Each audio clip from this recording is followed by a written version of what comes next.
Hello everyone.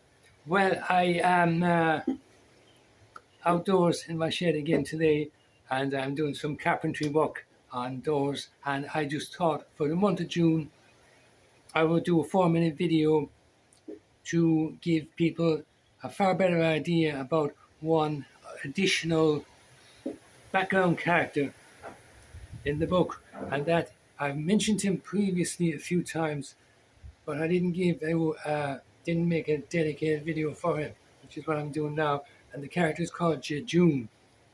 JeJune is a French word, and as previously mentioned, he is a product of one state since he was a child upwards, and he has zero family members anywhere.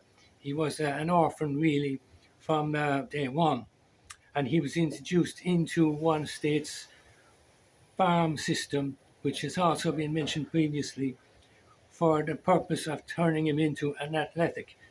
And as a result of that, there was he did not have a very successful athletic career, but it basically kind of underhand characters who were kind of experimenting on him to try to see if they could boost his performance for professional sports like the Olympics and things like that. And anyway, once they were finished with him, they discarded him. He suffered an injury, and they said, that's it, he's no more good to us. And he's kind of one of those hard luck stories, I suppose you could say.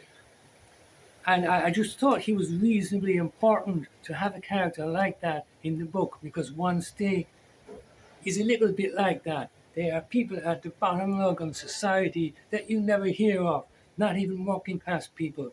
Hard luck stories. You could call them that. And anyway, nobody trusts JeJune because they're partly aware of his background. Nobody knows him properly. They're partly aware. They know he had something to do with sports, athletics, and things like that, and he's now a maintenance man. They think he's a spy. They don't trust him and things like that. But as the character develops, he turns out to be one of the good guys. And that was the purpose that I wrote him. And anyhow, I just thought I'd do a dedicated video for him because he's one of those characters that deserves a little bit more recognition, even though his part in the whole book and the series of books is not particularly huge. I beg your pardon again. Anyway, JeJune is, one of those characters that turns out to be a good guy. Nobody really gets to know him properly apart from Stefan Blue.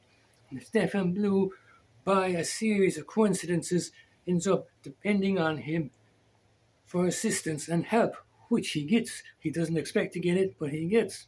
And he discovers that JeJune isn't quite the character everybody thought he was. He was much nicer than that. Okay, he's poorly educated. He can't read, he can't write.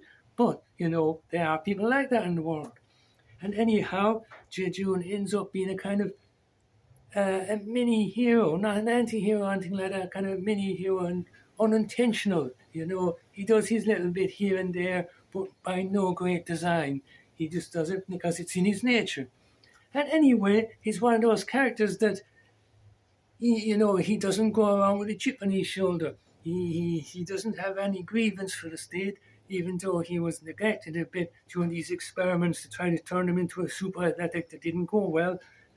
He just kind of shrugs his shoulders. That's life. Things happen. He doesn't take it personally. And that's kind of stoical nature of his character that I thought was important in the book. And there you have it. That's it. JeJune. And it's convenient to have that character in this video for the month of June. Anyway, that's it. That's it. I'm just out here doing my carpentry today with my doors for the shed and everything like that. And hopefully the video works out all right, because I know it's a bit noisy out there because there's no doors in the shed evidently because I'm making them. Anyway, so that's it. Good luck and goodbye and thank you again.